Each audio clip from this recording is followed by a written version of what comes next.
Assalamu alaikum wa rahmatullahi wa barakatuh, mes chers frères et sœurs. Nous nous étions arrêtés au verset 68 de la sourate Yusuf. Et Allah Azza wa Jal dit « Étant entrés, comme leur père le leur avait commandé, cela ne leur servit à rien contre les décrets d'Allah. Ce n'était au reste qu'une précaution que Ya'qub avait jugé de leur recommander.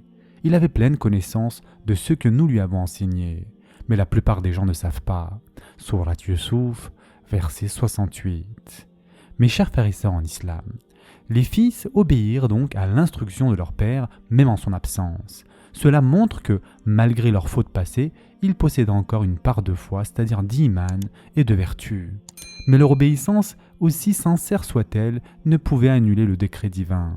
Allah Azza wa Jal avait déjà décidé qu'une épreuve devait les atteindre et rien ne pouvait la repousser. Allah Azza wa Jal dit que cette précaution, c'est-à-dire entrer par des portes séparées, n'était rien d'autre qu'un désir présent dans le cœur de Ya'qub, un souci paternel, un moyen de prévention. Ya'qub alayhi salam utilisa sa sagesse, ses connaissances et son intuition pour protéger ses fils et s'assurer du retour de Binyamin. Mais cela n'avait aucun impact sur ce qu'Allah Azza wa Jal avait déjà décrété. Mes chers frères et sœurs en islam, concernant la partie du verset dans lequel Allah Azza wa Jal dit « Il avait pleine connaissance de ce que nous lui avons enseigné » ou « Il était doté d'une grande science » qui est visé par ce compliment. Les savants ont donné 4 interprétations principales. La première, c'est que Ya'qub alayhi salam était celui qui avait reçu la science d'Allah Azza wa Jal. Allah subhanahu wa ta'ala se décrit comme le donneur du savoir et Ya'qub alayhi salam en est le récepteur. C'est la lecture directe du verset, Allah Azza wa Jal loue la science qu'il lui avait accordée. Ensuite, deuxièmement, Allah Azza wa Jal loue Ya'qub alayhi salam pour avoir compris la science reçue. Posséder la science est un premier niveau, d'accord ? La comprendre correspond au second niveau supérieur, savoir l'appliquer est un niveau encore plus élevé. Selon cette interprétation, Ya'qub alayhi salam maîtrisait ces 3 niveaux-là. La troisième interprétation, d'après Ibn Abbas radiallahu anh, Ya'qub alayhi salam fut loué parce qu'il agissait selon la science. Il ne se contentait pas d'avoir ou de comprendre la science, il la mettait en pratique, ce qui est la vraie preuve de la maturité spirituelle. Et enfin, quatrième interprétation, Ya'qub alayhi salam savait que rien ne pouvait changer le décret d'Allah Azza wa Jal, mais il devait malgré tout agir. C'est-à-dire, il avait conscience de la toute-puissance du destin. Mais en même temps, il savait qu'il devait prendre toutes les précautions possibles, car c'est cela le vrai tawakkul. C'est pour ça qu'Allah Azza wa Jal termine en disant « mais la plupart des gens ne savent pas ». Cette expression revient souvent dans le Coran pour conclure un rappel majeur. Ici, elle signifie que la plupart des êtres humains ne possèdent pas la bénédiction dont Ya'qub alayhi salam était doté, c'est-à-dire de la science, la compréhension de cette science et la capacité de l'appliquer correctement. C'est ce triple trésor qui fait la grandeur des prophètes et de ceux qu'Allah Azza wa Jal a guidés. Nous arrivons maintenant, mes chers frères et sœurs en islam, à la 8e partie qui concerne Binyamin. Mes chers frères et sœurs en islam, Allah Azza wa Jal dit « Et quand ils furent entrés auprès de Yusuf, celui-ci retint son frère auprès de lui en disant « Je suis ton frère, ne te chagrine donc pas pour ce qu'il faisait. » Sourate Yusuf, verset 69. On ne peut qu'imaginer la joie immense que Yusuf alayhi salam a dû ressentir lorsqu'il a revu son jeune frère Binyamin après tant d'années de séparation. Certains savants expliquent que Yusuf alayhi salam avait délibérément divisé les frères en petits groupes, officiellement pour les accueillir et les loger, afin d'obtenir une occasion privée pour parler seul à seul avec Binyamin. Dès qu'il en eut la possibilité, Yusuf alayhi salam lui confia « C'est bien moi ton frère Yusuf ». L'expression arabe ici, « inni ana » comporte une double emphase. C'est vraiment moi et nul autre, ton frère que tu connais réellement. Comme Binyamin était très jeune lorsque Yusuf alayhi salam disparut, il ne pouvait probablement pas se souvenir précisément de l'apparence physique de son frère aîné. Cependant, il ne faut aucun doute qu'il connaissait toute l'histoire, c'est-à-dire tout ce qui était arrivé à Yusuf alayhi salam et qui était responsable de sa disparition. Ya'qub avait dû lui raconter plus d'une fois. Ensuite, Yusuf alayhi salam dit « Ne sois pas attristé par ce qu'il faisait ». Que signifie donc cette phrase, mes chers frères et sœurs ?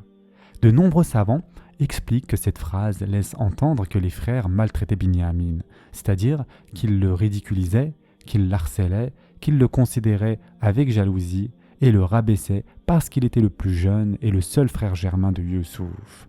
Les 10 autres frères étant issus d'une mère différente, ils formaient un groupe, en arabe Usba, une entité soudée, ce qui renforçait leur sentiment de supériorité et leur permettait d'exercer une forme de pression morale sur Binyamin.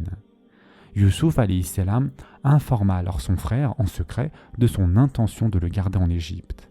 Les savants ont mentionné plusieurs raisons possibles ici. Tout d'abord, ce plan venait directement d'un ordre d'Allah Azza wa Jal. Et le verset 76 le confirme explicitement. Ainsi avons-nous planifié pour Youssouf, indiquant ici que c'est bien Allah Azza wa Jal qui lui inspira cette stratégie, même si les détails du pourquoi nous échappent. Deuxièmement, pour protéger Binyamin des mauvais traitements de ses frères. Youssouf alayhi salam savait qu'il était régulièrement dénigré et intimidé. En le gardant auprès de lui, il le mettait hors de danger. Et enfin, troisièmement, les deux raisons peuvent être vraies en même temps. Allah Azza wa Jal peut ordonner quelque chose pour plusieurs sagesses simultanées. Tout d'abord pour protéger Binyamin, accomplir une épreuve pour les frères, préparer la réunion finale de la famille, et enfin tester leur sincérité et leur repentance. Par ailleurs, mes chers frères et sœurs en islam, Youssouf alayhi salam devait contourner la loi du royaume d'Égypte qui interdisait aux étrangers de s'y établir durablement. Il devait donc élaborer un moyen légal de retenir Binyamin auprès de lui. Et nous arrivons donc au verset suivant. « Puis quand il leur eut fourni leurs provisions, il mit la coupe dans le sac de son frère. Ensuite un crieur annonça « Caravaniers, vous êtes des voleurs !» Surat Youssouf, verset 70. C'était la seconde fois que les frères se rendaient en Égypte. Et Youssouf alayhi salam leur avait fourni leurs provisions. Ils avaient acheté leur part de blé et commençaient à charger les sacs sur les chameaux. Sans qu'ils ne s'en aperçoivent, Youssouf alayhi salam glissa la coupe royale dans le sac de son frère Binyamin.